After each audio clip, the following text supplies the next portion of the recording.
24 तास एक पाऊल पुढे. जतीन देसाई ज्येष्ठ पत्रकार. जतीन देसाईंचं विशेष स्वागत असं करतोय की आत्ताच नुकतेच काही तासांपूर्वी ते पाकिस्तानहून भारतात आले आणि जवळपास विमानतळावरून थेट या कार्यक्रमासाठी आलेले आहेत. सर, आपलं स्वागत. आपल्या सोबत आहेत अजित अभ्यंकर मार्क्सवादी कम्युनिस्ट पक्षाचे नेते आहेत, तेही आपल्या सोबत आहेत. सर, आपलं स्वागत. आणि आपल्या सोबत आहेत माजी सचिव परराष्ट्र मंत्रालय सुधीर देवरे.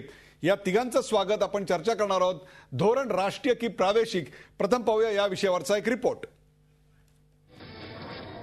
15 ऑगस्ट 1947 रोजी भारताचे पंतप्रधान म्हणून पंडित नेहरूंनी सूत्र हाती घेतली. पंतप्रधान पदाबरोबरच परराष्ट्र खात्याचा कार्यभारही नेहरूंनी सांभाळला आणि देशाच्या हितसंबंधाला अग्रक्रम देऊन आंतरराष्ट्रीय राजकारणात पंचशील धोरणाच्या माध्यमातून जागतिक शांतता व सहकार्य वृद्धिंगत केलं. तर अलिप्ततेच्या धोरणाचा अवलंब करून जागतिक राजकारणाला विधायक वळण देऊन नवीन विचार रुजवला. भारताच्या परराष्ट्र धोरणाची वैशिष्ट्य: राष्ट्रहिताला प्राधान्य, जागतिक शांतता आणि सहकार्य, स्वातंत्र्याचा पुरस्कार आणि स्वातंत्र्य लढ्याला सहाय्य, आफ्रो आशियाई राष्ट्रांना सहकार्य, वसाहतवादाला विरोध, संयुक्त राष्ट्रसंघाला सहकार्य, अलिप्ततेचं धोरण आणि पंचशील. परंतु सध्याच्या आघाडीच्या राजकारणात राष्ट्रीय पक्षांनी प्रादेशिक पक्षांच्या कुबड्या घेऊन सत्ता टिकवायची आहे, तर प्रादेशिक पक्षांच्या दबावानुरूपच कारभार करावा लागतो. आता तर परराष्ट्र धोरणासारख्या महत्वाच्या मुद्द्यावरही प्रादेशिक पक्षांचा दबाव वाढतोय. सध्या असाच गाजतोय तो श्रीलंकेतल्या तमिळींवर होणाऱ्या अत्याचाराचा मुद्दा. तामिळनाडूतल्या राजकीय पक्षांसाठी हा भावनिक मुद्दा आहे. त्यातच लोकसभेच्या निवडणुका तोंडावर आलेल्या असताना तो तापवला नाही तर ते राजकारणी कसले. म्हणूनच 2G स्पेक्ट्रम घोटाळ्यापासून अडचणीत आलेल्या DMKच्या करुणानिधींनी UPAचा पाठिंबा श्रीलंकेतल्या तामिळींच्या मुद्द्यावर काढून घेतला आणि जयललितांनी IPL मध्ये लंकन खेळाडूंना खेळू नये अशी भूमिका घेतली. श्रीलंकेमधल्या मानवी हक्कांच्या उल्लंघनाचा निषेध करणाऱ्या ठरावाला संयुक्त राष्ट्रात भारतानं पाठिंबा दिला, तरीही संसदेत असा ठराव करण्याचा आग्रही द्रमुकनं धरलाय. श्रीलंकेबरोबरचे संबंध तोडण्याची मागणी तामिळनाडू विधानसभेनं एकमतानं केली. याआधी शिवसेनेनंही पाकिस्तानबरोबर क्रिकेट खेळण्यास विरोध करून त्या देशाशी संबंध तोडण्याची मागणी केली होती. परराष्ट्र धोरणात प्रादेशिक पक्षांचा हा हस्तक्षेप आहे का, याचा विचार करण्याची वेळ आता आली आहे. 24 ताससाठी ब्युरो रिपोर्ट. आपण चर्चा करतोय धोरण राष्ट्रीय की प्रादेशिक या विषयावरचा रोखठोक प्रश्न आपण पाहूया. आजचा रोखठोक प्रश्न आहे: तमिळ पक्षांच्या दबावाखाली भारतानं श्रीलंकेशी संबंध तोडणं योग्य आहे का? तमिळ पक्षांच्या दबावाखाली भारतानं श्रीलंकेशी संबंध तोडणं योग्य आहे का? रोखठोक कार्यक्रमात आपलं मत मांडण्यासाठी www.facebook/zee24 ला लाईक करा किंवा 24tas.com वर लॉग इन करा. आपण चर्चेला सुरुवात करतोय. सर्वात प्रथम मी जाणार आहे जतीन देसाई यांच्याकडे. जतीन देसाई, गेली 27 वर्ष तमिळनाडूमधल्या जे तमिळ बांधव आहेत त्यांचा आणि श्रीलंकेतल्या तमिळ बांधवांचा आणि त्याहीपेक्षा सिंहलींचा वाद पेटलेला आहे. त्यातनं आपण एक पंतप्रधान गमावला, ही वस्तुस्थिती आहे. आज श्रीलंकेची लोकसंख्या 2 कोटीच्या आसपास आहे. भारताची जी निर्यात आहे ती निर्यात जर पाहिली तर ती श्रीलंकेत प्रचंड मोठ्या प्रमाणावर आहे. श्रीलंकेकडनं भारतात होणारी जी आयात आहे ती सुद्धा प्रचंड मोठ्या प्रमाणावर आहे. आज श्रीलंकेकडून आपण जे घेतो त्याचा क्रमांक आज 5वा आहे. जर अमेरिका 1 क्रमांकावर असेल तर 5व्या क्रमांकावर श्रीलंका आहे. त्याच्यात चहा असेल, इतर अनेक बाबी आहेत. भारताच्या अनेक घरात प्यायला जाणारा चहा हा श्रीलंकेतून येतो, ही वस्तुस्थिती आहे. त्याहीपेक्षा सुद्धा भारताचा जो ट्रेड डेफिसिट आहे, म्हणजे या संपूर्ण आयात आणि निर्यातीतला जो फरक आहे तो पॉझिटिव्ह भारताच्या दिशेनं जास्त आहे. जवळपास $1100 मिलियन भारताला या सर्व व्यापारातनं आपल्याला 2 कोटी लोकांना काही आपण जे पुरवतो त्याच्यातनं आपल्याला मिळत असतात. NTPC त्या ठिकाणी एक फार मोठा पॉवर प्लांट टाकणार होतं. बजाज स्कूटरची त्या ठिकाणी निर्यात होत असते. त्याच्या टॅक्सेशनचे काही इश्यू आले होते, त्याच्याविषयी चर्चा आपल्याकडे झालेली आहे. ऑलरेडी एअरटेल आहे. आता एअरटेल त्या ठिकाणी आहे. बरोबर आहे. मला आता तुम्हाला एक प्रश्न असा विचारायचा आहे की मानवाधिकारांचं उल्लंघन झालं असा एक प्रकारची मागणी करत, मी कांगावा हा शब्द मुद्दामून टाळतोय, अशी मागणी करत श्रीलंकेचे मैत्री राष्ट्राचे संबंध तोडावेत. आणि हे आर्थिक गणित मी इतक्या विस्ताराने सांगायचं कारण अशा करताय की आर्थिक संबंध तोडावेत किंवा आर्थिक निर्बंध घालावेत अशी सुद्धा मागणी आता तमिळनाडूमधनं केली जाते. त्याकरता मंत्र्यांनी राजीनामे दिले. सरकार कोसळतं की काय भारतामध्ये, अशी परिस्थिती निर्माण झाली होती. हे मानवाधिकारांचं उल्लंघन म्हणजे नेमकं काय आहे हो? नाही, निश्चितच श्रीलंकेचा जर आपण संदर्भ घेतला तर श्रीलंकेत तमिळांच्या सोबत जे काही झालं ते अत्यंत म्हणजे त्याचं कोणीही समर्थन करू शकत नाही. ते जेनोसाइड होतं. म्हणजे श्रीलंकन आर्मीकडनं एकदम वांशिक हत्याच म्हणजे 2009 मध्ये 2 महिन्याचा जो काही पिरियड होता, मार्च ते मे हा जो काही पिरियड होता, म्हणजे ते वांशिक हत्याच होती. आणि त्याचं कोणीही जगातला कोणी सेन्सिबल माणूस जो आहे किंवा कुठलंही राष्ट्र त्याचं समर्थन करू शकत नाही. मी त्या दरम्यान देखील श्रीलंकेत गेलो होतो, त्यानंतर त्याआधी गेलेलो आहे बराचदा.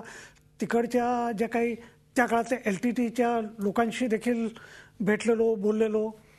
पण त्यांचे जे काही प्रश्न आहे, LTTची जे काही मागणी होती, LTT जे काही म्हणत होतं, म्हणजे ते कुठेतरी तमिळ भाषी जे आहेत, तमिळांच्या एस्पिरेशन्स जे काय ते कुठेतरी व्यक्त करत होते. आणि मला असं वाटतं की श्रीलंकन सरकारने सुरुवातीपासनं कुठेतरी जाफना आणि नॉर्थ ईस्ट हा संपूर्ण जो भाग आहे तिकडे त्या लोकांना जास्त अधिकार दिले पाहिजे होते. श्रीलंकेतला सगळ्यात मोठी जी अडचण आहे की स्टेट जे आहे ते युनिटरी स्टेट आहे, फेडरल स्ट्रक्चर नाही. आणि फेडरल स्ट्रक्चर नसल्यामुळे सगळे जे काही पॉवर आहे, सत्ता जी काय आहे ती प्रेसिडेंटकडे आहे, राजपक्षाकडे आहे. आणि मला असं वाटतं की 2009 नंतर जे काही झालं त्यानंतर श्रीलंकेचं एक ऑल पार्टी डेलिगेशन भारतात आलं होतं. आणि भारतात येऊन त्या लोकांनी प्रयत्न अशाच रूपानं केला की भारताने जे काही डिव्होल्युशन ऑफ पॉवर जे काही केलेत, की मला वाटतं 75 आणि 76 कॉन्स्टिट्यूशन अमेंडमेंट आपलं जे आहे त्याचा अभ्यास करण्यासाठी आले होते. आणि ते बऱ्याच राज्यात वगैरे ते गेलेले. आणि नेमकं मला माहीत नाही की त्या लोकांनी अभ्यास काय केला आणि त्याचं तिकडे काय केलं. मला असं वाटतं की त्या लोकांनी जर त्याचा अभ्यास करून खऱ्या अर्थानं जर तिकडे डिव्होल्युशन केलं असतं, किंवा श्रीलंकेतलं 18 कॉन्स्टिट्यूशन अमेंडमेंट जे आहे की ज्या अंतर्गत की नॉर्थ आणि नॉर्थ ईस्टमध्ये सेपरेट प्रोव्हिन्शियल असेंब्लीला अधिकार देण्याचे जे काही प्रयत्न होते ते देखील पुढे आपण नेले नाही, श्रीलंकेने नेले नाही. मला असं वाटतं की म्हणून की कोणीही आपण याचं श्रीलंकन आर्मीने जे काही केलं त्याचं समर्थन करू शकत नाही.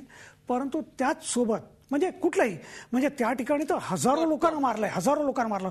म्हणजे एखाद्या माणसाची हत्या करणं आणि ते देखील स्टेट करणं हे सुधीर देवरे यांच्याकडे. सुधीर देवरे, आता या क्षणाला तामिळनाडूमध्ये प्रचंड मोठ्या प्रमाणावर उत्पात चालू आहेत. जवळपास 200 विद्यार्थ्यांची धरपकड झाली, शाळा कॉलेज बंद पडलेली होती, खूप मोठ्या प्रमाणावर अशी मागणी करण्यात आली. श्रीलंकन नेत्यांना एक प्रकारे पटवण्याकरता म्हणून काही मेसेज जावा अशा करता ही सगळी भूमिका मांडलेली होती. आपल्या तामिळनाडूमधल्या मित्र पक्षाला थोडासा दबाव आणण्याकरता, समजवण्याकरता चिदंबरम, AK अँटनी, गुलाम नबी आझाद असे वरिष्ठ नेते तिकडे पोहोचले होते. परंतु करुणानिधी अथवा कुणीही त्यांना कोणत्याही प्रकारची धूप घातलेली आपल्याला दिसत नाही. याच्या मागे एक जे राजकारण आहे ते राजकारण असं आहे की जवळपास 30 ते 35% मतं ही OBC अशा प्रकारच्या तमिळींची आहेत आणि त्या OBCच्या मतांवर डोळ्यात ठेवून अशा प्रकारचा डाव खेळला गेला असंही बोलण्यात येतं. हा भाग क्रमांक 1. मला तुम्हाला प्रश्न असा विचारायचा आहे की एक प्रकारे भारत श्रीलंका संबंधांमध्ये तमिळनाडू नावाचा एक मोठा अडसर आता ठरतोय असं तुम्हाला म्हणता येईल का? नाही, असं नाही म्हणता येणार. भारतीय परराष्ट्र नीतीमध्ये साहजिकच जी आपली राज्य आहेत त्यांचे जे काय आसपासच्या देशांबरोबर जे संबंध असतात, आता उदाहरणार्थ वेस्ट बेंगॉल आसामचे बांगलादेशबरोबर, किंवा तामिळनाडूचे श्रीलंकेबरोबर, किंवा पंजाब वगैरेंचे पाकिस्तानबरोबर, ह्यांच्याशी ते निगडीत असतात, तर ते विचारामध्ये साहजिकच घेतले जातात. परंतु ह्याचा अर्थ असा नव्हे की ही जी आपली राज्य आहेत हीच भारताची परराष्ट्र नीती मोठ्या अंशी ठरवू शकतील. तसं जर का झालं तर मग भारताचे जे राष्ट्रीय पातळीचे संबंध आहेत ते उद्या राज्यच ठरवायला लागतील आणि ते तसं काही योग्य होणार नाही. आता जसं श्री यतीन देसाई म्हणाले त्याप्रमाणे श्रीलंकन जी राजवट आहे ती 1983 सालापासून किंबहुना त्याच्या आधीपासूनच तामिळ लोकांच्या हक्कांची सततच पायमल्ली करत आलेली आहेत. आणि मग मध्ये जेव्हा LTTचा उगम झाला आणि मग जे काय प्रचंड क्रौर्य झालं ते श्रीलंकेमध्ये तामिळांच्या LTT तर्फे, आणि मग सगळा जो लढा झाला आणि शेवटी LTTचा त्याच्यामध्ये 2009 पूर्णपणे त्यांचा विनाश झाला. झी 24 तास एक पाऊल पुढे.